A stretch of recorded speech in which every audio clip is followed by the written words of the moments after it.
Baik, bismillahirrahmanirrahim. Assalamualaikum warahmatullahi wabarakatuh.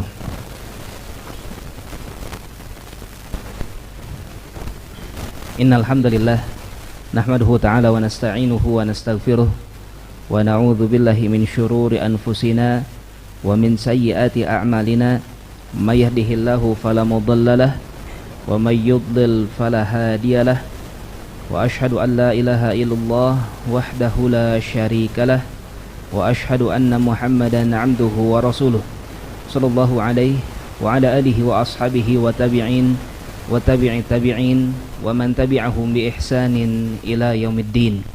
Qala Allah ta'ala fi kitabihil karim, ya ayyuhalladzina amanu taqullaha haqqa tuqatih wa la tamutunna illa wa antum muslimun. Wa qala Allah subhanahu, ya ayyuhan nas ittaqu rabbakumul ladzi khalaqakum min nafsin wahidah wa khalaqa minha zawjaha wa batha minhuma rijalan katsiran wa nisaa'a wattaqullaha alladzi tasaaluna bihi wal arham innallaha kana 'alaikum raqiba. Wa qala Allahu 'azza wa jalla, ya ayyuhalladzina amanu taqullaha wa qulu qawlan sadida yuslih lakum a'malakum wa yaghfir lakum dhunubakum wa may yuti'illaha wa rasulahu faqad faza fawzan 'azima. Amma ba'd, fa inna asdaqal kalami kitabullahi ta'ala wa khairal hadi hadi nabiyyina Muhammadin sallallahu alaihi wa ala alihi wa sallam wa syarrul umuri muhdatsatuha fa inna kulla muhdatsatin bid'ah wa kulla bid'atin dhalalah wa kulla dhalalatin finnar. Ikhwani fid din rahimani wa rahimakumullah, walhamdulillah nashkurullah, kita bersyukur kepada Allah subhanahu wa ta'ala, kita memuji Allah tabaraka wa ta'ala yang telah menganugerahkan kepada kita berbagai macam nikmat yang begitu besar dan melimpah. Dan tentu saja di antara nikmat terbesar yang paling wajib untuk kita syukuri adalah dengan Allah subhanahu wa ta'ala yang mengizinkan kepada kita untuk bisa terus bertakwa, untuk bisa terus beriman, untuk bisa terus berislam, untuk bisa terus melaksanakan sunnah Nabi kita Muhammad sallallahu alaihi wasallam, yang tentu saja ini nikmat yang sangat-sangat besar. Ini nikmat yang bahkan Allah subhanahu wa ta'ala tidak berikan kepada seluruh hambanya. Maka dari itu, keutamaan ini hendaknya kita benar-benar syukuri dan benar-benar kita jaga, ya, jangan sampai Allah subhanahu wa ta'ala mengambil nikmat yang begitu besar ini dari diri kita semua. Karena pada hakikatnya, sebagaimana kita ketahui, kita adalah manusia yang sedang dalam perjalanan. Kita semua sedang dalam sebuah safar. Kita semua ada dalam satu kondisi di mana kita akan kembali ke tempat kita berasal. Ya. Dan tentu saja awalnya manusia diciptakan oleh Allah Subhanahu wa taala. Allah tabaraka wa taala tempatkan manusia pertama kali di mana? Di jannah, di surga Allah Subhanahu wa taala. Nabi Adam alaihissalam, ayah kita semua, oleh Allah Subhanahu wa taala pertama kali diciptakan dan langsung ditempatkan di dalam jannah. Kemudian terjadilah apa yang terjadi berdasarkan kepada hikmah Allah subhanahu wa ta'ala pula. Maka kita semua ditakdirkan oleh Allah subhanahu wa ta'ala harus menjalani perjalanan selama kita berada di alam dunia ini, selama kita berada di muka bumi ini. Maka perjalanan ini akan berakhir. Perjalanan ini akan ada ujungnya, yang mana ujungnya bukanlah di mana manusia bisa mendapatkan apa yang ia mau dari kehidupan dunia. Bukan, itu bukan akhir. Ketika seseorang berhasil mendapatkan pencapaian-pencapaian dunia, mencapai jabatan yang mereka inginkan, mencapai jumlah dari sekian macam dunia yang dia inginkan, maka itu bukanlah pencapaian dan itu bukanlah akhir, ya. Akan tetapi akhir dari semua adalah ketika seseorang tidak lagi akan bertemu dengan kematian, seseorang tidak akan lagi bertemu, ya, dengan kefanaan, akan tetapi dia akan ada hidup di dalam keabadian. Dan suatu kenikmatan yang begitu besar ketika keabadian tersebut dirasakan di mana? Di rumah kita, di surga Allah Subhanahu wa taala. Dan akan menjadi kesengsaraan yang begitu besar. Akan menjadi sebuah kegagalan yang terbesar, sehingga kegagalan dalam kehidupan dunia itu bukanlah kegagalan yang sebenarnya. gagal tidak dapat harta, gagal tidak dapat kedudukan, gagal tidak mendapatkan jabatan, maka itu bukanlah kegagalan. Karena kegagalan yang sebenarnya, kegagalan yang hakiki adalah ketika seseorang gagal untuk pulang ke rumahnya di surga. Ya. Dia malah tersesat dan berakhir di satu tempat yang disebut dengan an-nar atau neraka. Karena kalau sudah masuk ke sana, ya, memang kaum muslimin mereka tidak akan kekal abadi di sana. Oleh Allah Subhanahu wa taala akan dikembalikan ke rumahnya di surga. Akan tetapi mereka yang harus hidup selama-lamanya di sana, ya, alias orang-orang kafir, orang-orang musyrik, orang-orang yang di dalam hatinya terkandung kekufuran dan kesyirikan, alias mereka bukan seorang muslim, ya, keluar dari koridor-koridor keislaman, maka mereka akan hidup kekal abadi di dalam neraka. Ya. Maka hendaknya hakikat ini, kenyataan ini harus selalu senantiasa kita ingat para jamaah sekalian. Akan ada waktunya kita berakhir, akan ada waktunya kita berhenti dari semua yang kita kerjakan ini. Ya. Dan ini semua sekalipun pada hakikatnya memang Allah Subhanahu wa taala lah yang menggerakkan kita, tetapi tetap kitalah yang memilih, ya, seperti apa kualitas kehidupan kita di akhirat nanti. Apakah kita akan mau menjadi penduduk surga, ataukah kita akan terus, ya, bergelimang dengan berbagai macam kemaksiatan, kesesatan, kesalahan, berbagai macam syahwat yang terus diikuti sehingga akhirnya akan membinasakan kita, ya, masuk ke dalam neraka waliyadzubillah. Maka dari itu, agar kita terus mengingat hakikat ini, agar kita terus mengingat bahaya ketika kita salah memilih jalan dalam kehidupan dunia sekarang ini, ya, mari kita membahas sebuah pembahasan, ya, yang berkaitan erat dengan tempat yang tadi kita sebutkan selain surga, yaitu apa? An-nar, neraka. Maka sebagaimana biasanya, ya, setelah kita di pertemuan sebelumnya membahas tentang sifat-sifat surga, maka kita akan selangi dengan sifat-sifat neraka. Ya, masih dalam satu kitab yang sama, tetapi sebetulnya kitab ini susunannya adalah sifat surga terlebih dahulu sampai selesai baru sifat neraka. Ya, agar kita selalu mengingat keduanya, maka kita akan loncat-loncat, ya. Di pertemuan sekarang neraka, maka pertemuan yang akan datang kita akan bahas tentang surga. Adapun pembahasan kita tentang neraka, maka kita telah sampai kepada al-faslul khamis, ya.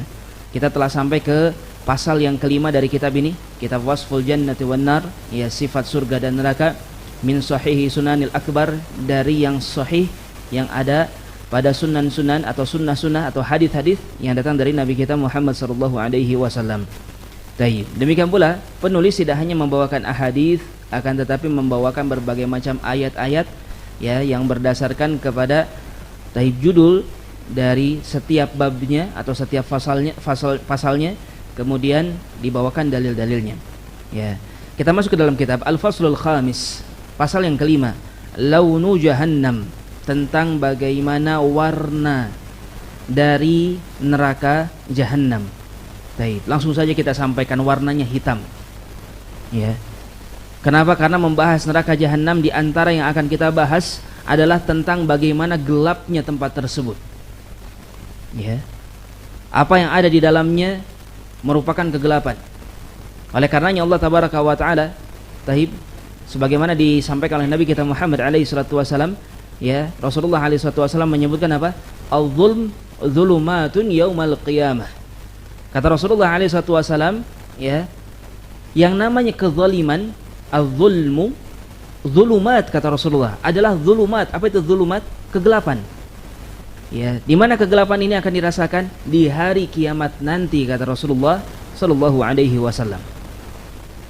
Di antara penafsiran dari hadis tersebut, bahwasanya Allah Subhanahu wa taala akan memasukkan mereka orang-orang yang zalim. Orang-orang zalim ini yang paling parahnya siapa? Musyrikun. Ya, kata Allah Subhanahu wa taala menukilkan ucapannya Luqman Al-Hakim, ya bunayya la tusyrik billah inna syirka la zulmun azim. Wahai anakku, jangan engkau menyekutukan Allah, jangan engkau melakukan kesyirikan kepada Allah, karena yang namanya syirik adalah kezaliman yang sangat besar. Zalim pula bisa dilakukan kepada sesama manusia dengan menyakiti mereka. Zalim juga bisa dilakukan kepada siapa? Kepada diri sendiri. Dengan melakukan apa? Ya, dengan melakukan maksiat dan dosa-dosa. Itu menzalimi diri sendiri pada hakikatnya. Maka kata Nabi SAW, yang namanya kezaliman akan menjadi kegelapan di hari kiamat. Di antara tafsir ya syarah atau penjelasan dari hadis tersebut, bahwasanya orang-orang yang zalim akan masuk ke dalam neraka yang gelap gulita di sana. Di antara sifat neraka Jahannam, tempat ini sangatlah gelap dan berwarna hitam. Ya. Ini berdasarkan kepada berbagai macam dalil-dalil yang insya Allah akan kita bahas. Di antara dalilnya, Allah Subhanahu wa taala berfirman di dalam surat Ibrahim ayat ke-49 dan sampai ke-50. Ya. Qala ta'ala, Allah Subhanahu wa taala berfirman, "Wa taral mujrimin yauma idzin muqarranina fil asfad, sarabiluhum min qatiran wa taghsha wujuhahumun nar." Kata Allah Subhanahu wa taala, engkau akan melihat para pendosa di hari itu muqarranina fil asfad, mereka terikat. Ya, mereka terikat dengan berbagai macam belenggu-belenggu ikatan bagi mereka. Ya. Maka kalau kita lihat tafsiran dari para ulama, di antaranya Ibnu Katsir, beliau banyak menafsirkan tentang bagaimana ikatan para penduduk neraka itu mengerikan, ya. Ada yang diikatkan tangan ke lehernya, ada yang diikatkan dengan cara ya ditusukkan besi dari anus keluar dari mulutnya. Cara mengikat para penduduk neraka itu sangat-sangat mengerikan, ya. Cara meringkus mereka. Pokoknya sangat-sangat dihinakan sekali. Kata Allah Subhanahu wa taala, kelak engkau akan melihat bagaimana orang-orang yang suka berbuat dosa, Allah Tabaraka wa taala akan membelenggu mereka, akan mengikat mereka. Sarabiluhum min qatiran, di mana mereka memakai sarabil, ya, celana-celana. Jangan khawatir, naudzubillah, ya. Para penduduk neraka ini memang tetap dikasih pakaian juga, akan tetapi pakaiannya kata Allah Subhanahu wa taala min qatiran, ya. Apa itu qatiran? Al-qatiran huwa ma yusamma bil qar au zaft. Al-qatiran itu kalau istilah kita itu adalah apa, Pak? Aspal, ya. Aspal itu berwarna apa sebelum berubah menjadi abu-abu? Berwarna apa, Pak? Hitam, kan? Ya. Nah, ini yang menjadi dalil kenapa warna neraka Jahannam itu hitam, dikarenakan pakaian yang dipakaikan kepada para penduduk neraka Jahannam itu apa? Qatiran ini, ya. Qatiran ini dia berwarna hitam, kemudian panas sekali. Aspal kan panas, ya. Nah, yang ada di akhirat nanti wallahu alam bagaimana, yang pasti itu lebih dahsyat lagi. Itu dijadikan pakaian, coba. Itu dilumurkan kepada mereka para penduduk neraka, sehingga akhirnya neraka tidak berwarna melainkan warnanya apa? Hitam. Wa taghsha wujuhahumun nar, dan Allah tegaskan lagi, selain tubuh yang dilumuri dengan aspal hitam yang panas yang menutupi tubuh-tubuh mereka, maka kata Allah Subhanahu wa taala pun wa taghsha wujuhahumun nar. Demikian pula tidak lupa, tidak terlewatkan wajah-wajah mereka tersentuh oleh bagaimana mengerikannya api neraka. Ya. Jadi wajah, kenapa Allah Subhanahu wa taala seringkali di dalam Al-Qur'an menyebutkan bahwasanya wajah ini akan secara khusus mendapatkan siksa, disebut-sebut oleh Allah Subhanahu wa taala. Di antaranya ayat ini, wa taghsha wujuhahumun nar yauma tuqallabu wujuhuhum finnar, ya, di hari di mana wajah mereka berbulak-balik di dalam neraka. Kemudian disebutkan wahum fiha kalihun, kata Allah Subhanahu wa taala, dan mereka ketika masuk ke dalam neraka dalam keadaan kalihun. Kalihun seringkali diterjemahkan wajah yang cacat, ya. Para ulama ahli tafsir mereka menyebutkan cacatnya para penduduk neraka, wajah mereka bagian bibir bagian bawahnya menjuntai sampai ke pusarnya. Kemudian bagian atasnya bibirnya itu melipat sampai ke tengkuknya. Itu bagaimana gambaran cacat wajah para penduduk neraka karena kepanasan. Ya. Di dalam penafsiran yang lain disebutkan bahwasanya wajah mereka itu sampai terlihat gigi-giginya. Kenapa? Sebagaimana digambarkan oleh Rasulullah SAW seperti hewan yang sedang dipanggang. Kan biasanya terbuka, ya, si mulutnya itu. Nah, itulah gambaran bagaimana manusia ketika mereka berada di dalam neraka Jahannam, waliyadzubillah. Yang menjadi syahid yang kita bahas adalah firman Allah Subhanahu wa taala, ucapan Allah Subhanahu wa taala, sarabiluhum min qatiran, ya. Pakaian-pakaian mereka para penduduk neraka terbuat dari qatiran. Ya, qatiran itu tadi, ya, aspal berwarna hitam yang dilumurkan ke tubuh ke bagian ya tubuh mereka para penduduk neraka jahanam, waliyadzubillah. Baik. Kemudian selanjutnya tentang warna hitam ini ya, penulis membawakan hadis dari Nabi kita Muhammad sallallahu alaihi wasallam.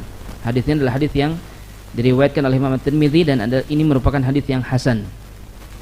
An Abi Hurairah radhiyallahu anhu, diriwayatkan dari Abu Hurairah radhiyallahu taala anhu, qala auqada 'ala an-nar al-fasana. Ya. Disebutkan bahwasanya neraka, api neraka ini akan dinyalakan selama 1000 tahun. Hatta marrat, sampai si api ini berwarna merah. Thumma auqada 'alaiha alfasanah hatta biyaddat. Kemudian dinyalakan lagi selama 1000 tahun sampai api ini berwarna putih. Thumma auqada 'alaiha alfasanah. Kemudian dinyalakan lagi selama 1000 tahun hatta swaddat, sampai apinya berwarna hitam. Ya, fahiya sauda kalailil mudlim. Maka api tersebut ya, api yang membawa kegelapan, berwarna hitam, laksana hitamnya gelap malam. Taib. Jadi kalau ada yang berpikir kok bisa neraka gelap, kok bisa neraka berwarna hitam, kan ada api di sana. Taib. Ya memang di dalam beberapa riwayatan disebutkan apinya ya sifatnya itu syu'al atau sya'al ya. Taib. Bagaimana maksudnya sya'al itu menyala-nyala. Ya disebutkan menyala memang dalam beberapa riwayatan. Di dalam riwayat ini pun dan beberapa dalil mengarahkan kepada banyak juga api-api yang berwarna apa? Hitam. Ya, jadi mungkin memang nggak semua tempat hitam atau gelap. Ya, memang ada api yang menyala di sana. Akan tetapi tetap di antara sifat neraka jahanam yang mengerikan yang Allah Subhanahu Wa Taala sampaikan kepada kita, bahwasanya tempat tersebut begitu hitam, gelap gulita, bahkan apinya pun berwarna hitam. Dan hitamnya api ini merupakan ya hasil dari pembakaran yang begitu lama. Taib. Bapak-bapak, kita semua sudah ketahui ya, Allah tabaraka wa ta'ala beri ilmu kepada kita sekarang, kalau api semakin lama dinyalakan bagaimana? Semakin panas. Ya, semakin kuat derajat panasnya dan kemampuan api ini untuk membakar. Ya. Maka bayangkan Allah tabaraka wa ta'ala sebutkan, Abu Hurairah tadi yang menyebutkan, memang ini adalah ucapan siapa? Ucapan Abu Hurairah radhiyallahu taala anhu. Kata Abu Hurairah, api neraka dinyalakan sampai berwarna merah selama 1000 tahun. 1000 tahun lagi dinyalakan sampai berwarna putih. Pernah kita lihat api berwarna putih? Enggak pernah, ya. Tidak berhenti sampai di sana, 1000 tahun lagi dinyalakan sampai berwarna hitam. Ya. Menunjukkan begitu lamanya dinyalakan sampai api ini berwarna hitam. Taib. Perlu diketahui para jamaah sekalian, sekalipun ini merupakan ucapan dari Abu Hurairah radhiyallahu taala anhu, tetapi para sahabat radhiyallahu anhum, siapapun yang bertemu dengan Rasulullah sallallahu alaihi wasallam, kemudian dia beriman kepada Rasulullah sallallahu alaihi wasallam dan meninggal di atas keimanan tersebut, maka mereka adalah sahabat Rasulullah sallallahu alaihi wasallam dan semuanya dihukumi sebagai orang-orang yang adil, orang-orang yang terpercaya. Ya, sebagaimana Rasulullah mentazkiyah mereka, merekomendasikan mereka. Apa kata Rasulullah alaihi wasallam? Ya, khairun nasi qarni, kata Rasulullah. Sebaik-baik manusia adalah mereka yang hidup di zamanku, kata Rasulullah alaihi wasallam. Hadis tentang iftiraqul ummah, kata Rasulullah sallallahu alaihi wasallam, wa sataftariqu ummati ala 73 firqah. Umatku akan terpecah belah menjadi 73 golongan. Ya, kulluhum finnar illa wahidah. Semuanya di neraka kecuali satu. Ketika ditanya, siapakah mereka wahai Rasulullah? Rasulullah menjawab, ma ana alaihi wa ashabil yauma. Mereka yang kondisi dan keadaannya seperti aku dan para sahabatku di hari ini, kata Rasulullah sallallahu alaihi wasallam. Ya. Taib. Di dalam Al-Qur'an Allah Subhanahu wa taala sebutkan apa? Radhiyallahu anhum wa radu'an. Allah ridha kepada para sahabat, ya, minal muhajirin wal ansar, khususnya orang-orang muhajirin dan ansar, dan mereka pun ridha kepada Allah Subhanahu wa taala. Sehingga kalau Abu Hurairah radhiyallahu taala anhu, ya, atau siapapun dari kalangan para sahabat, mereka berbicara perkara yang sifatnya gaib, ya, perkara-perkara gaib, mereka itu sudah dipastikan tidak akan berdusta. Sehingga kalaupun berbicara gaib, ya, dari mana mereka akan mendapatkannya? Dari Rasulullah sallallahu alaihi wasallam. Ya, jadi hadis ini sekalipun ini merupakan ucapannya Abu Hurairah radhiyallahu taala anhu memiliki hukum ini merupakan ucapan Rasulullah sallallahu alaihi wasallam, karena tidak mungkin para sahabat berdusta ya, dan tidak mungkin mereka mengucapkan sesuatu yang tidak mereka ketahui atau tidak mereka dapatkan ilmunya terlebih dahulu dari Rasulullah sallallahu alaihi wasallam. Mereka memiliki keimanan yang sempurna ya. Allah Subhanahu wa taala turunkan ayat kepada mereka di mana kata Allah Subhanahu wa taala, "Qul la ya'lamu man fis samawati wal ard al-ghaiba illallah." Katakanlah wahai Muhammad, tidak ada para penduduk langit ya satu pun di antara mereka. Demikian pula satu pun di antara para penduduk bumi. Penduduk langit siapa, Pak? Para malaikat ya. Dan tidak ada satu pun dari penduduk bumi, manusia dan jin ya mengetahui perkara-perkara yang gaib kecuali siapa? Allah Subhanahu wa taala. Baik. Sehingga kalau Abu Hurairah radhiyallahu taala anhu berbicara tentang perkara yang gaib, sudah pasti beliau mendapatkan itu semua berdasarkan kepada wahyu yang diturunkan kepada Nabi kita Muhammad sallallahu alaihi wasallam.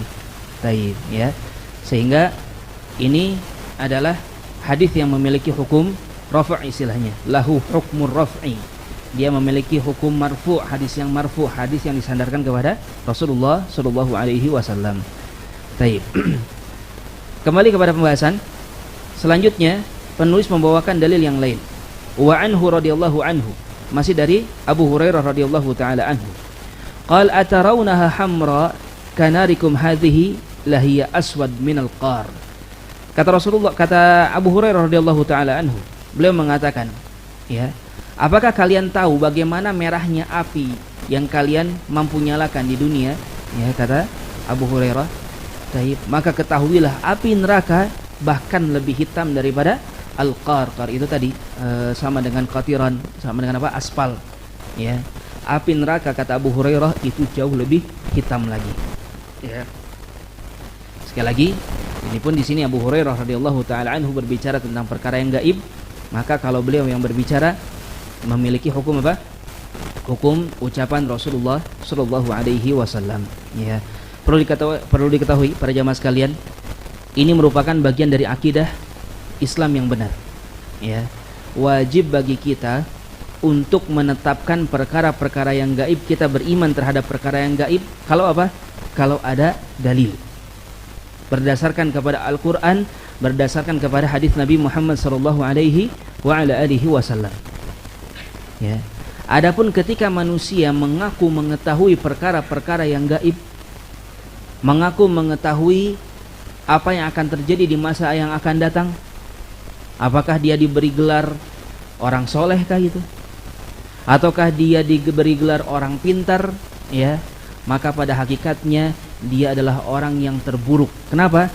Karena dia mengaku memiliki kemampuan yang hanya dimiliki kemampuan tersebut oleh siapa? Oleh Allah Subhanahu wa ta'ala.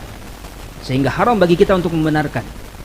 Kan kejadian misalnya, apa yang mereka ucapkan itu benar-benar terjadi. Apa kita katakan? Kebetulan. Ya. Kebetulan terjadi sesuai dengan ditakdirkannya oleh Allah Subhanahu wa ta'ala.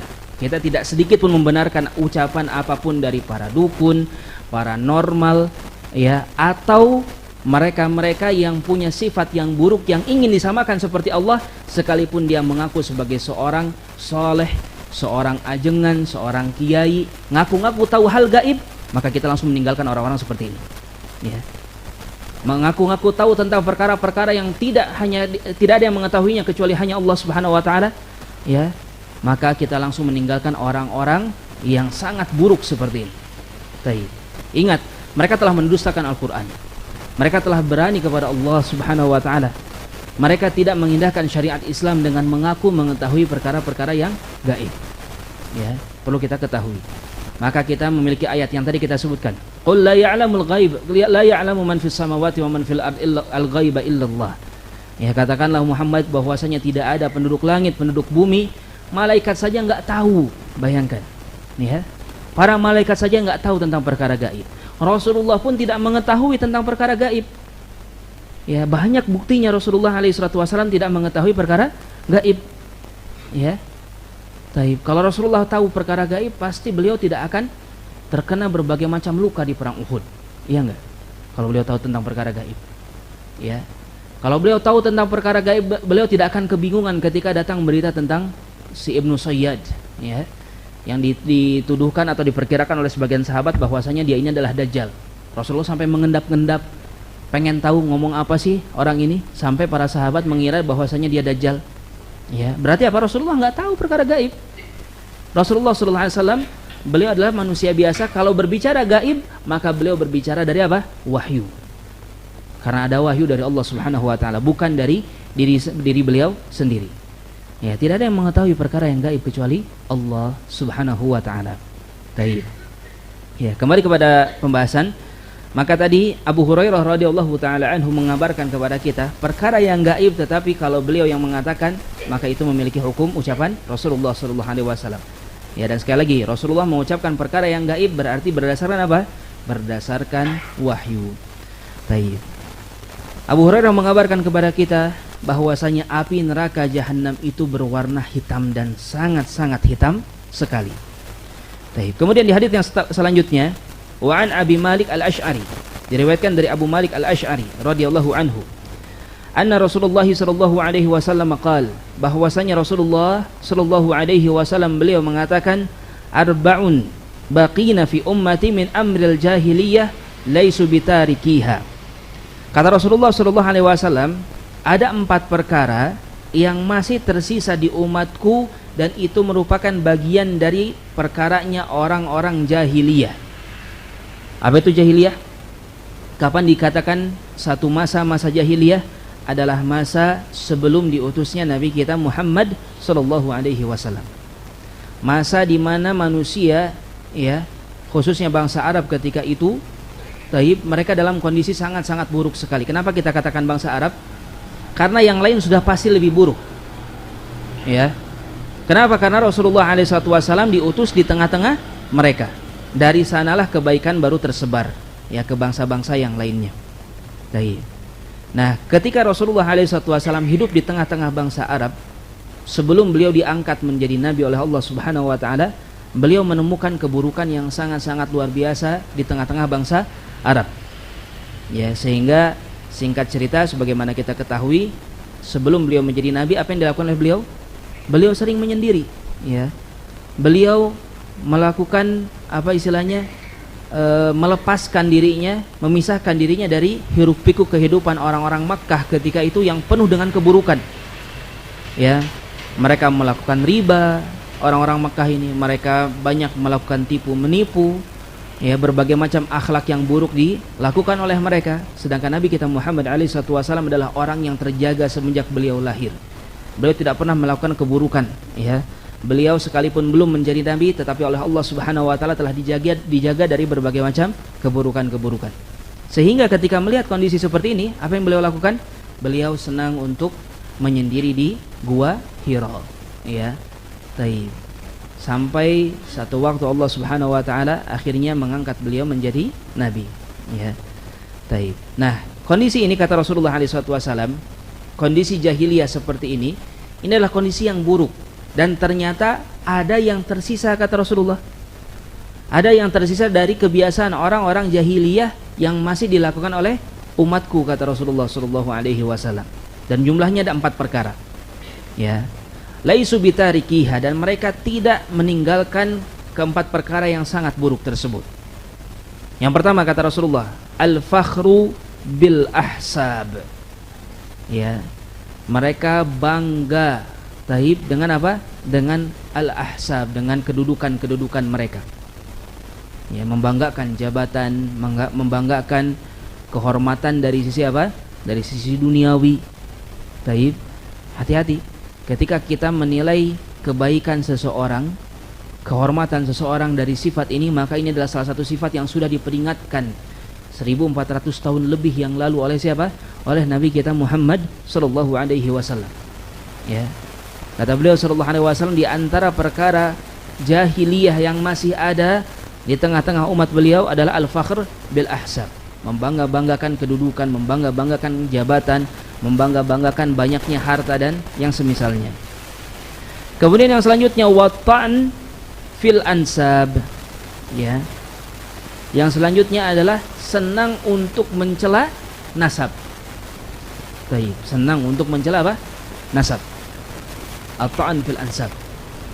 Baik, ikhwas sekalian, Ya, satu perkara yang hendaknya kita berhati-hati di dalam perkara ini. Mencela nasab ini adalah perkara yang sangat buruk sekali, dan itu dilakukan oleh orang-orang zaman jahiliyah dahulu. Ya, mereka sampai berperang antara satu nasab dengan nasab yang lain, satu keluarga dengan keluarga yang lain. Kenapa diantaranya? Karena senang mencela satu sama lain. Ya, dan ini merupakan sekali lagi perbuatan apa? Perbuatan jahiliyah. Ya, artinya apa? Jangan diikuti oleh kita. Jangan diikuti oleh kita. Taib, mencela nasab orang, mencela suku yang lain, taib, hanya karena mereka tidak sama sukunya dengan kita. Sama, ini pada hakikatnya mencela apa? Nasab, sebagaimana ini perkara yang diperingatkan oleh Rasulullah Shallallahu Alaihi Wasallam. Taib. Beberapa waktu lalu, Allah alam sampai sekarang masih hangat tidak pembicaraannya. Ya, kita dapati betapa hangatnya pembicaraan tentang apa? Nasab Rasulullah Shallallahu Alaihi Wasallam. Ya, banyak yang mempertanyakan, banyak yang mengatakan bahwasanya itu haram dan lain sebagainya, atau apa itu adalah benar dan lain sebagainya. Ya, maka perkara ini dahulu pernah ditanyakan kepada guru kami Syekh Abdurrahman Al-Adni rahimahullahu taala.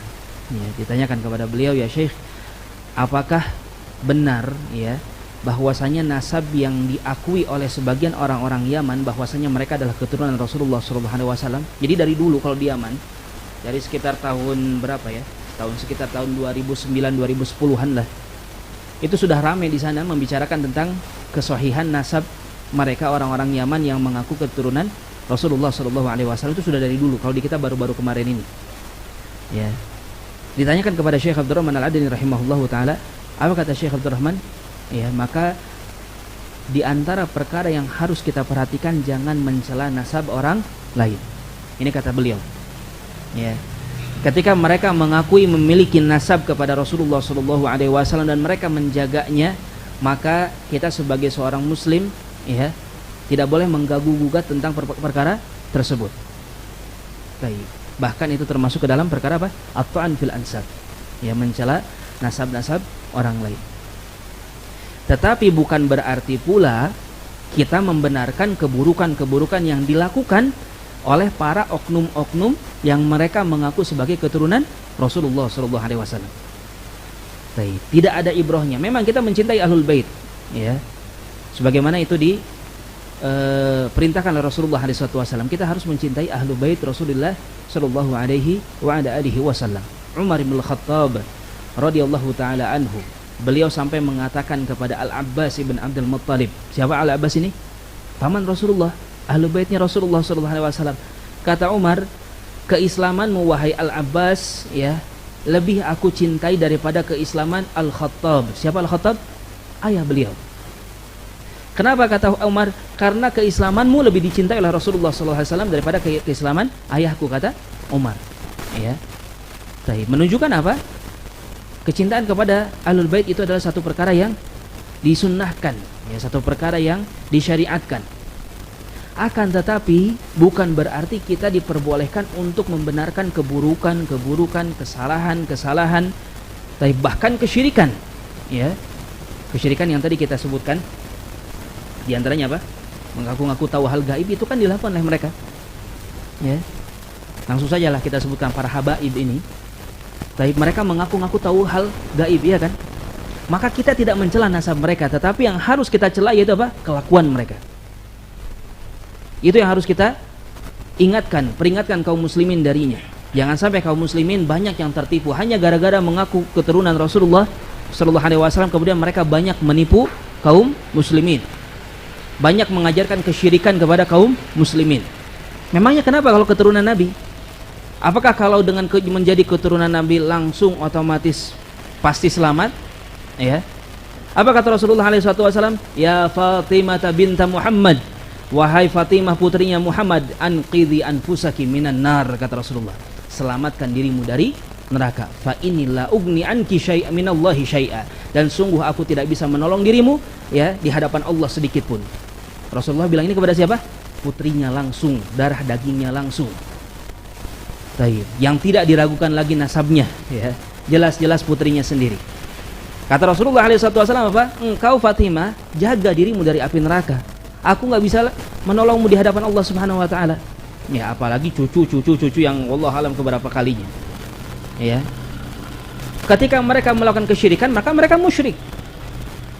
Maka mereka kafir. Kita kafirkan mereka. Jangan ragu, ya. Ketika mereka melakukan kebid'ahan, ketika mereka melakukan keburukan, ketika mereka melakukan kesesatan, kita katakan sesat. Sekalipun keturunan Nabi. Ini enggak sopan kepada keturunan Nabi. Lah banyak ahlul bait yang justru diperangi oleh Rasulullah sallallahu alaihi wasallam. Enggak ada urusannya dengan hal tersebut. Ibrahnya apa? Kalian harus tetap mengikuti siapa? Rasulullah sallallahu alaihi wasallam. Ya. Kita mengingkari keburukan mereka dari sisi itu. Adapun mengganggu nasab sekali lagi, maka itu adalah perkara yang tidak diperkenankan bagi kaum muslimin. Kita harus menghormati nasab orang lain. Ya, jangan mengganggu-gugat tentang perkara tersebut. Yang kita bicarakan, yang kita nasihatkan kepada kaum muslimin agar jangan sampai tertipu oleh mereka, yaitu apa? Dari keburukan-keburukan akidah mereka, kesesatan-kesesatan mereka, akhlak-akhlak yang sangat-sangat bobrok yang mereka perlihatkan, ya.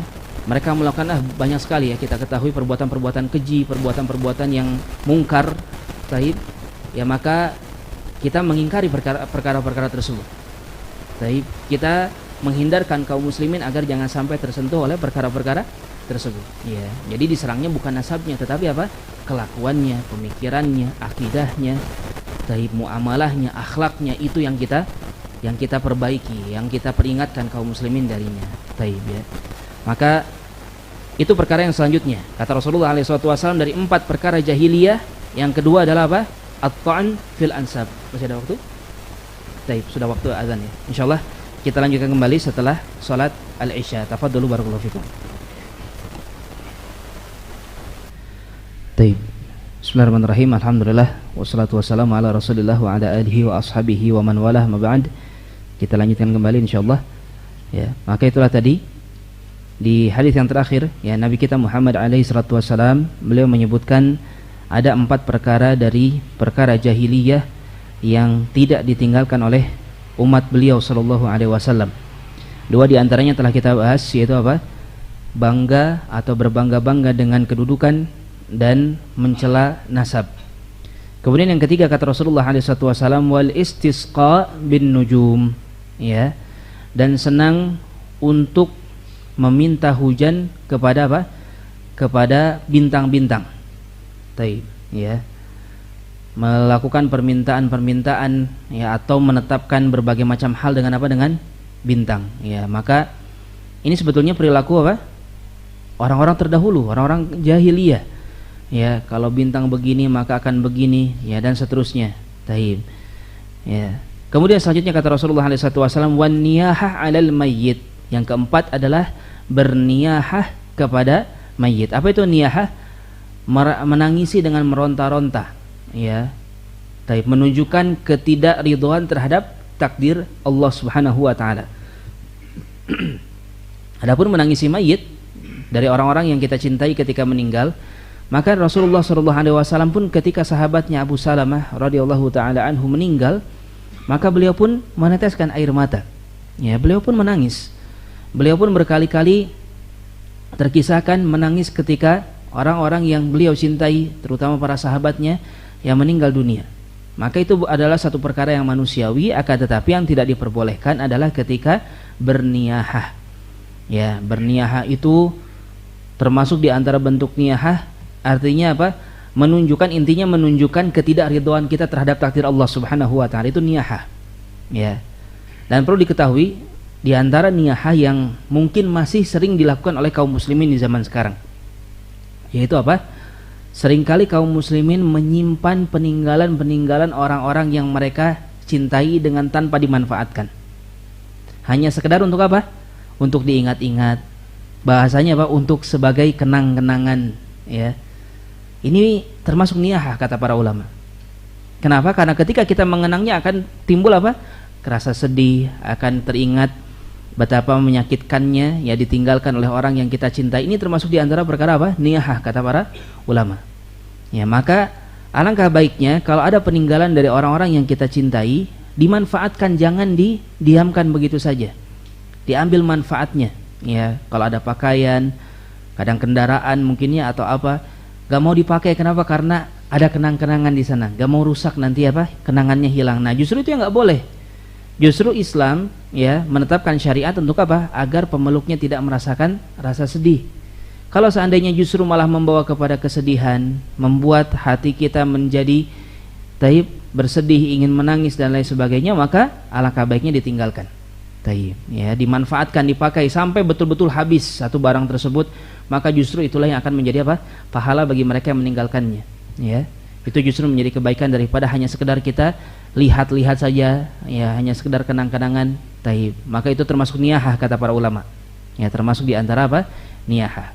Taib, kita lanjutkan. Wa innan naihah, kata Rasulullah SAW, dan sungguh mereka naihah, orang yang berniyahah, ya, orang yang melakukan meratapi, ya, orang-orang yang meratapi saudaranya yang meninggal, atau biasanya para wanita, ya, ketika suaminya meninggal, biasanya mereka betul-betul merasakan rasa sakit yang luar biasa, ya, mereka betul-betul berniyahah untuk perkara ini. Wa innan naihah, oleh karena di sini disebutkan apa? Naihah, yang meratapi dari kalangan wanita, ya, karena umumnya biasanya yang meratapi ini mereka para wanita. Idza lam tatub qabla al-maut, jika dia tidak bertaubat sebelum dia meninggal, ja'at yaumal qiyamah 'alaiha sirbal min qatiran wa dir' min lahabin nar. Ya. Kata Rasulullah SAW, maka kalau mereka tidak bertaubat dari niyahahnya, di hari kiamat nanti dia akan datang dengan memakai celana dari qatiran, ya, yang tadi aspal itu yang panas. Wa dir' min lahab, dan dia pun akan memakai pakaian baju yang itu semua dari apa? Dari lahab benar, dari apa? Dari percikan api neraka. Taib. Menunjukkan termasuk di antara dosa besar, ya. Kalau ada ancaman begini berarti berniyahah ini termasuk di antara dosa besar, ya. Yang menjadi syahid sekali lagi apa? Pemakaian qatiran, ya, pemakaian aspal atau benda hitam yang melengket, yang panas, yang akan dipakaikan kepada para penduduk neraka yang mereka melakukan sebagian dari dosa-dosa. Taib, ya. Maka itulah, ya, dalil-dalil yang disampaikan oleh penulis di sini tentang bagaimana gambaran hitamnya neraka jahanam. Ya, kalau berbicara tentang warna, intinya warna yang didatangkan dalam sebagian dalil-dalil, banyak dalil-dalil yang lainnya yang menyebutkan bahwasanya neraka jahanam ini berwarna apa, Pak? Berwarna hitam. Taib. Kita berpindah ke fasal yang setelahnya, al-faslu sadis, ya, atau bab yang ke-6, pasal yang ke-6, audiyatu jahannam. Gambaran tentang wadi-wadi yang ada di neraka jahanam. Apa itu wadi? Lembah, ya. Taib, wallah alam, ada sedikit kemiripan dengan pembahasan sebelumnya tadi tentang warna, ya, di mana warna neraka jahanam itu berwarna hitam. Taib, menggambarkan kepada kegelapan. Nah, di antara yang lebih menegaskan terhadap kegelapan ini, ternyata di dalam neraka pun ada lembah-lembah. Ya, lembah itu kan gambarannya pertemuan antara satu gunung dengan gunung yang lain, atau satu jurang dengan jurang yang lain, maka di bawahnya dikatakan apa? Lembah, ya. Ujung bawahnya itu lembah. Biasanya yang paling mendasarnya, paling bawahnya mengalir di sana apa? Sungai, ya. Biasanya demikian kan yang namanya lembah. Paling bawahnya itu apa? Aliran sungai. Taib. Nah, disebutkan di sini tentang lembah-lembah yang ada di neraka jahanam. Qala ta'ala, Allah Subhanahu wa ta'ala berfirman, fakhalafa min ba'dihim khalfun adha'us shalah wattaba'u syahwat fasawfa yalqawna ghaya. Kata Allah Subhanahu wa ta'ala, maka datang orang-orang setelah mereka, yaitu orang-orang yang mereka meninggalkan salat, ya, wattaba'u syahwat, dan mereka selalu mengikuti syahwat-syahwat mereka. Baik, ini merupakan peringatan dari Allah Subhanahu wa ta'ala bagi orang-orang yang meninggalkan salat dan mereka mengikuti syahwat-syahwatnya. Ya. Kenapa meninggalkan sholat didahulukan dari mengikuti syahwat? Mengikuti syahwat ini apa? Ya, mereka melakukan berbagai macam kemaksiatan, minum khamr, berzina, ya. Demikian pula membunuh, mencuri, merampok dan lain sebagainya. Maka ini adalah bentuk dosa mengikuti apa? Syahwat. Menipu, ya, korupsi dan lain sebagainya. Ini merupakan dosa-dosa mengikuti apa? Syahwat. Tetapi Allah Subhanahu wa ta'ala mendahulukan apa? Meninggalkan sholat. Kenapa? Karena dosa meninggalkan sholat itu lebih besar daripada dosa-dosa yang tadi kita sebutkan, yang itu merupakan bentuk mengikuti syahwat. Ya, jadi jangan sampai ada orang mengatakan, ah biarin, nggak sholat juga, yang penting saya nggak mencuri, yang penting saya nggak merampok, yang penting saya nggak berzina, nggak minum khamr. Ketahuilah yang minum khamr tapi sholat itu lebih baik daripada ya mereka yang tidak minum khamr dan tidak sholat. Ya, karena dosa minum khamr tidak sebesar dosa meninggalkan sholat. Ini harus diketahui oleh kaum muslimin, ya. Jangan sampai beranggapan meninggalkan sholat ini adalah dosa yang remeh, dosa yang biasa. Tidak. Ya, buat apa seseorang meninggalkan dosa-dosa tadi tapi dia tidak meninggalkan dosa meninggalkan sholat? Ya, perlu diketahui. Ya, kenapa di antara dalilnya Nabi kita Muhammad SAW menyebutkan al-farqul ladzi bainana wa bainal kufur tarkus shalah. Yang menjadi pembeda antara kita semua dengan kekufuran adalah meninggalkan sholat. Muslim sholat, kalau kafir tidak sholat. Makanya berlandaskan kepada dalil ini dan hadis-hadis lain yang serupa maknanya, para ulama ada yang berpendapat orang yang meninggalkan sholat maka hukumnya apa? Kafir. Sekalipun ini pendapat yang tidak kuat, ya. Pendapat ini tidak kuat dalam artian yang lebih kuat, bukan tidak kuat, ya. Ini pendapatnya cukup kuat sebetulnya, dalilnya kuat. Tetapi ada yang lebih kuat, intinya ya, yang bisa mengkufurkan seseorang adalah ketika mereka benar-benar keluar dari keislaman, ya, meyakini apakah dia dengan beribadah kepada selain Allah Subhanahu wa taala atau meyakini hal-hal yang bisa mengeluarkan dia dari keislamannya. Adapun meninggalkan sholat, apalagi kalau meninggalkannya karena karena malas, ya, karena tidak mau, dan dia tetap meyakini wajibnya wajibnya melaksanakan sholat, maka dia tidak sampai kufur, ya. Akan tetapi menunjukkan apa? Ini dosa yang sangat besar sekali, ya, dosa ini sangat-sangat besar sekali. Meninggalkan sholat bukanlah perkara yang biasa-biasa. Oleh karenanya seorang muslim kalau memang ingin tetap, ya, keislamannya terjaga, bagaimana? Ya sholat, ya, tetap dia harus selalu melaksanakan sholat. Dan dengan besarnya dosa seseorang meninggalkan sholat, maka ini pun berbanding lurus dengan apa? Besarnya pahala mereka yang menjaga sholat, ya. Jangan salah, kita ketahui banyak sekali pahala-pahala sholat disebutkan oleh Allah Subhanahu wa ta'ala dengan gambaran yang sangat-sangat luar biasa. Contohnya sholat apa? 2 rakaat sebelum sholat subuh. Kata Rasulullah SAW, raka'atul fajri khairun minad dunya wa ma fiha. 2 rakaat sebelum subuh itu lebih baik daripada dunia dan seisinya. Di antara penafsiran dari hadis tersebut adalah jika seseorang punya harta sebanyak dunia dan seisinya, dia sedekahkan hartanya semua, maka sedekah tersebut tidak lebih besar pahalanya daripada orang yang sholat 2 rakaat sebelum subuh. Ya, bayangkan, besar pahalanya, sangat besar sekali, ya. Dan itu sholat apa? Sholat sunnah. Kalau sholat wajib bagaimana? Sholat wajib berkali-kali lipat lebih besar lagi, ya. Ada sholat sunnah lain yang lebih besar? Ada. Sholat apa? Sholat tahajud, ya.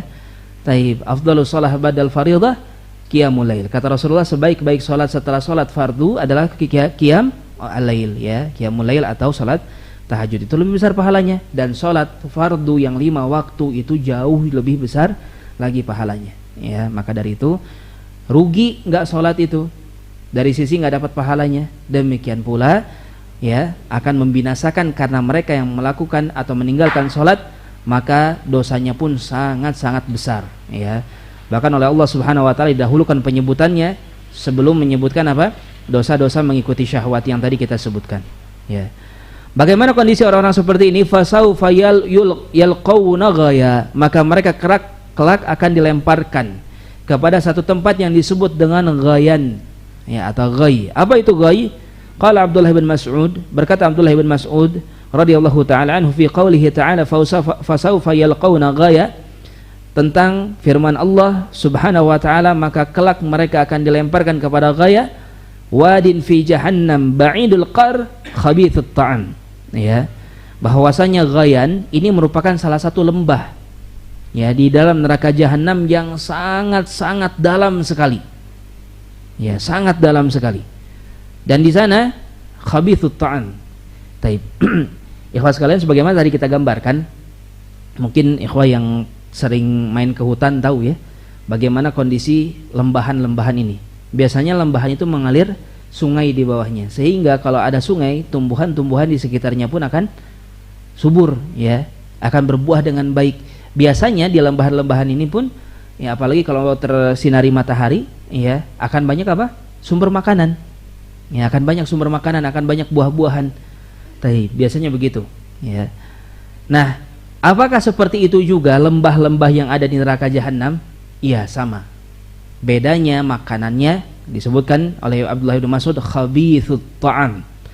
Ya, di sana banyak sekali makanan-makanan yang sangat-sangat busuk. Ya. Dan itu dijadikan makanannya bagi para penduduk neraka. Ya, sudah bisa dibayangkan ya, bahwasanya lembah di neraka jahanam sudahlah dalam, gelap, hitam, ya. Dan di sana banyak sekali hal-hal yang sangat-sangat buruk sekali. Ya. Demikian pula di antara gambaran yang mengalir di lembah-lembah tersebut disebutkan dalam sebuah hadis, ya, kalau tidak salah pernah kita bahas ya, atau belum, ya, belum akan kita bahas nantinya.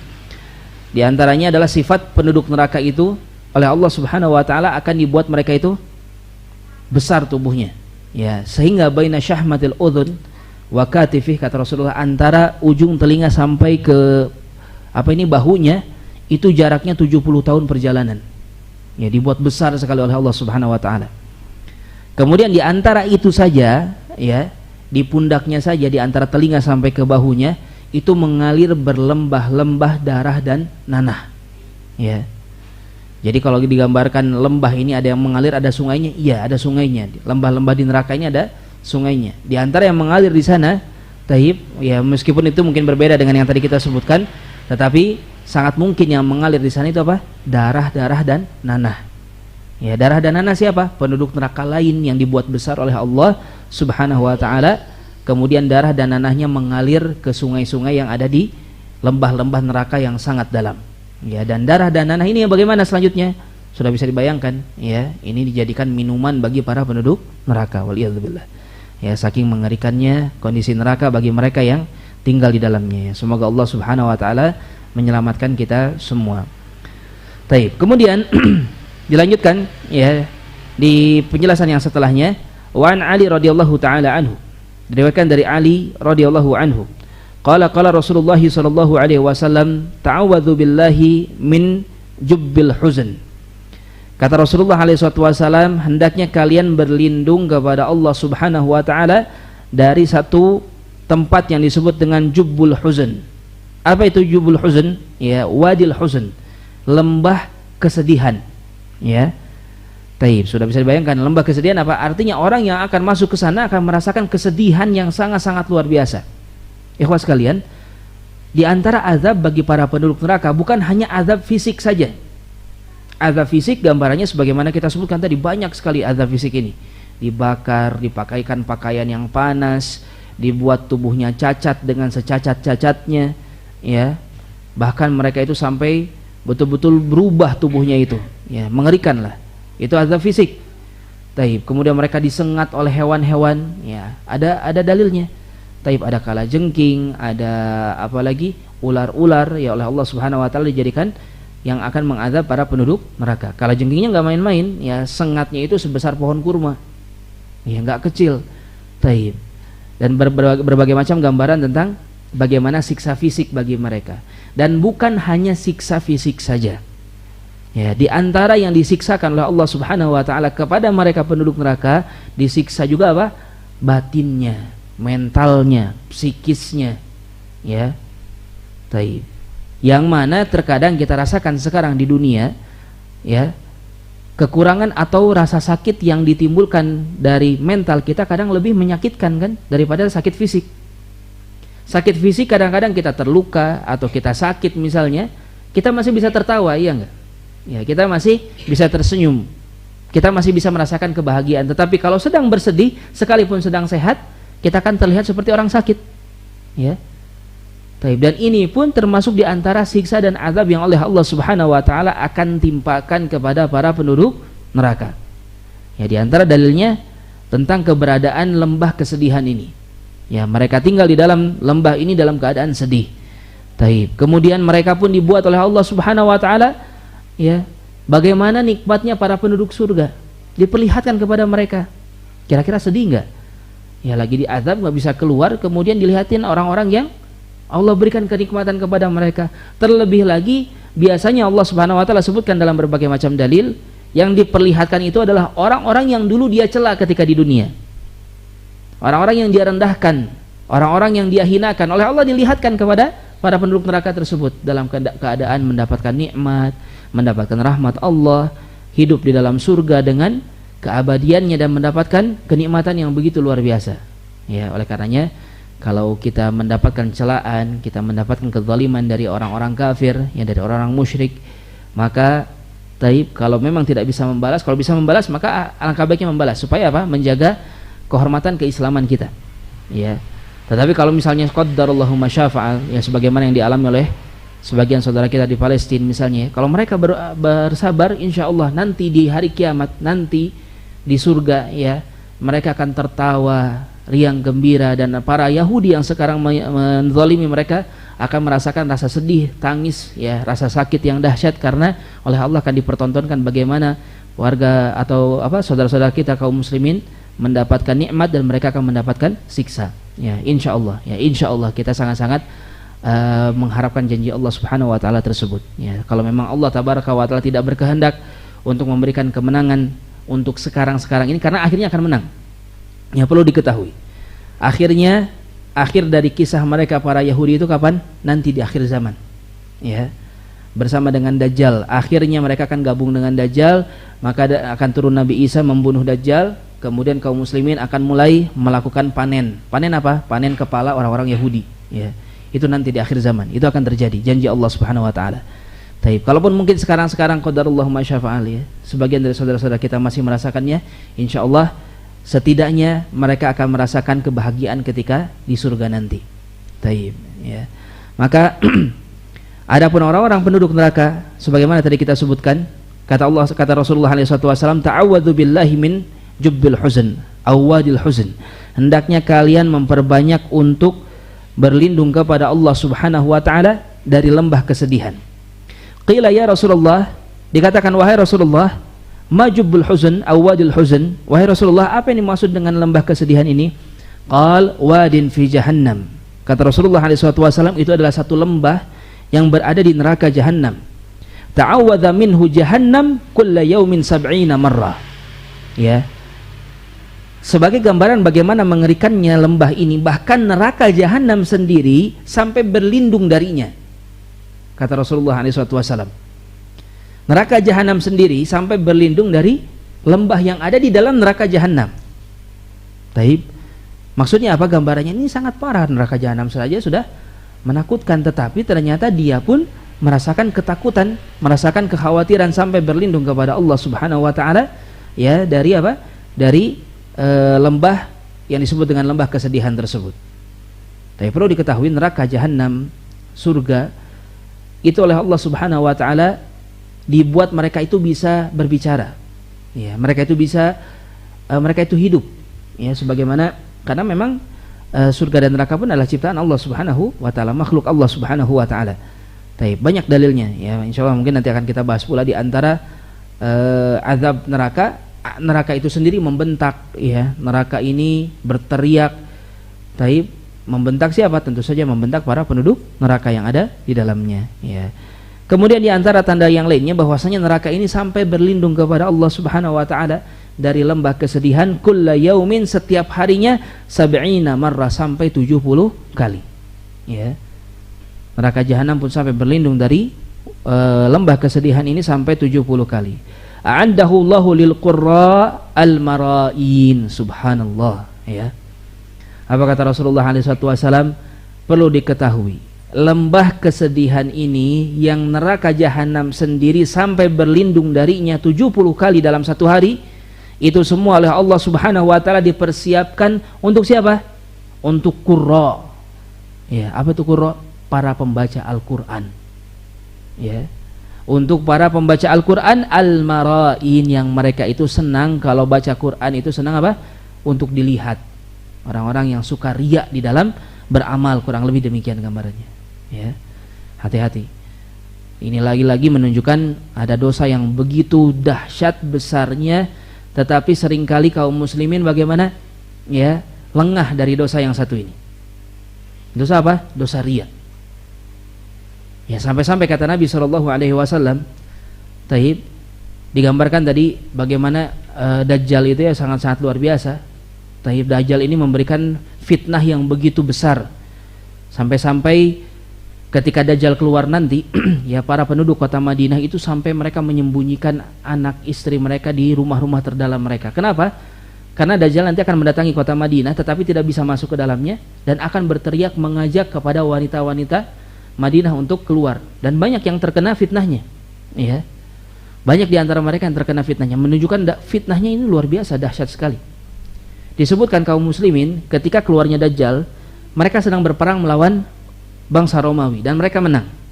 Ketika sedang mengambil harta rampasan perang ghanimah, dapat berita Dajjal keluar, mereka berlari, dilempar semua, bahkan perbekalannya sendiri, bersegera menuju keluarganya dan dibawa keluarganya ke gunung-gunung untuk menghindari fitnah Dajjal. Saking dahsyatnya fitnah Dajjal.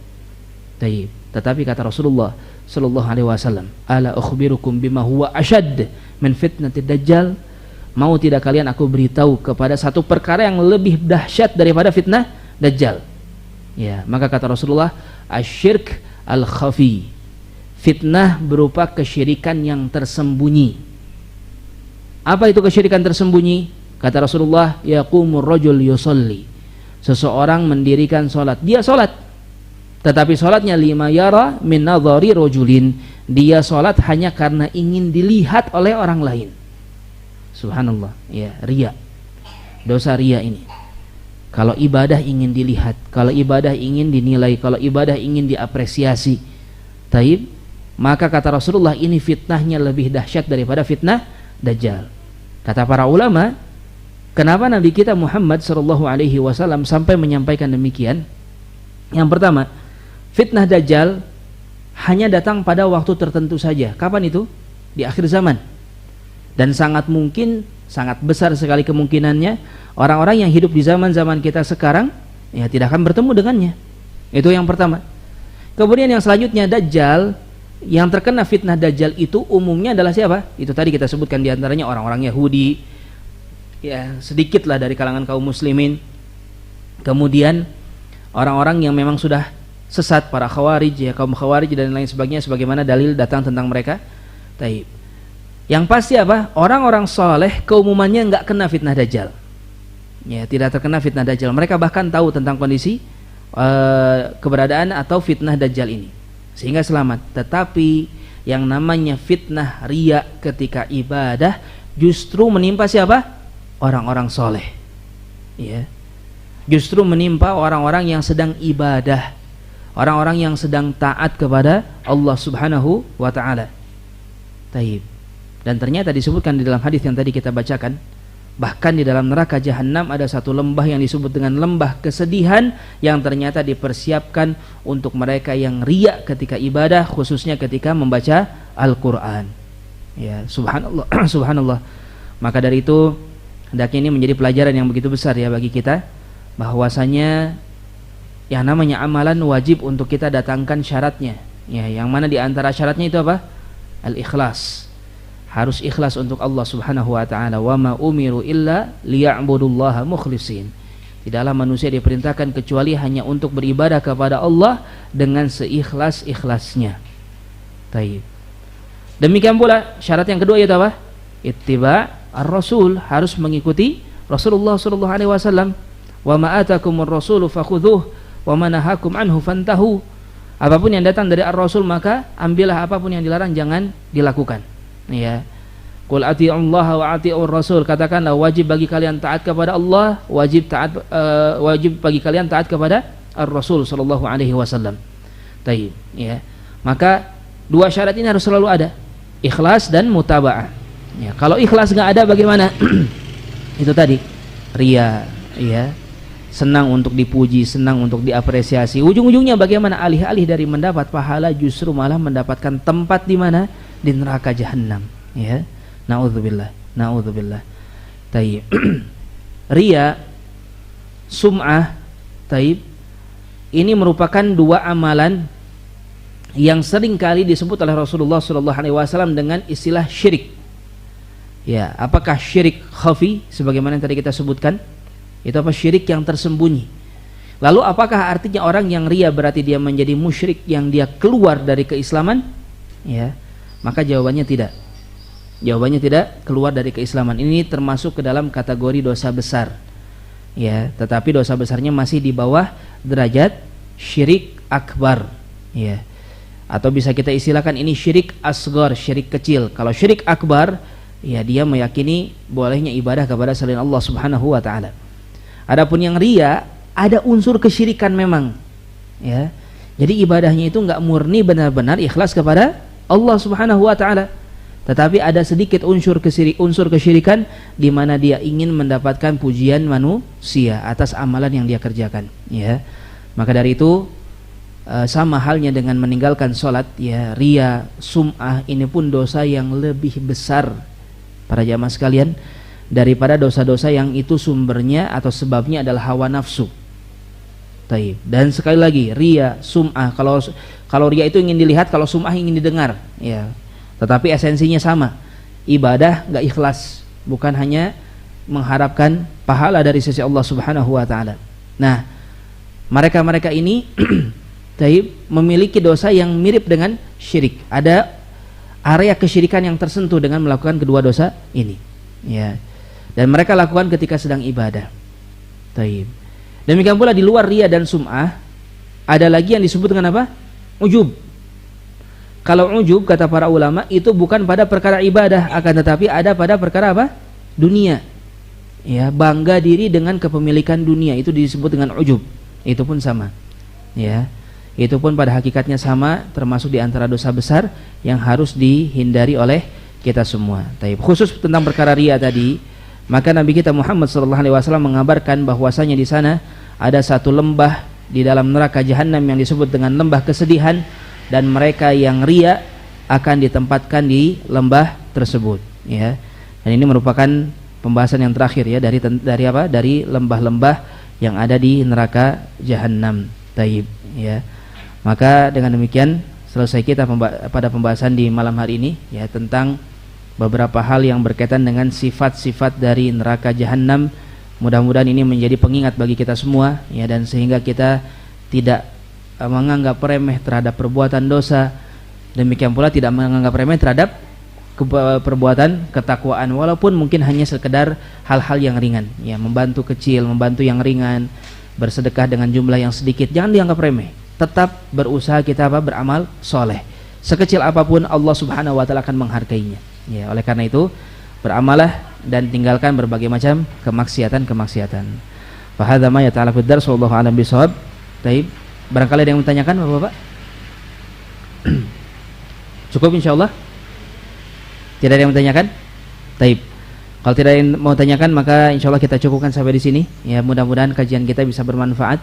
Mudah-mudahan kita tidak hanya berkumpul di masjid ini saja, tetapi terus berkumpul sampai di surga nanti bersama dengan Nabi kita Muhammad sallallahu alaihi wa ala alihi wasallam, dan Allah menyelamatkan kita dari mengerikannya api neraka jahanam. Wallahu a'lam bishawab. Saya bertaubat kepada Allah dari segala kesalahan. Saya mohon maaf kepada seluruh yang mendengarkan dari segala kekurangan. Kita tutup dengan doa kafaratul majlis. Subhanakallahumma rabbana wa bihamdik asyhadu an la ilaha illa anta astaghfiruka wa atubu ilaik. Wassalamualaikum warahmatullahi wabarakatuh.